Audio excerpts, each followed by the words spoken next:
beth wahanol i bawb. Beth yw cymuned? Rydym yn aelod o gymuned yn ein teulu, cartref, ysgol a chymdeithas. Beth sy'n gwneud cymuned? Ni.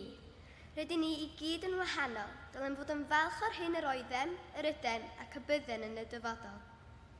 Nod o ddant yw i ddangos pwysigrwydd o fod yn ni ein hunain ac i fod yn hyderus yn ein croen.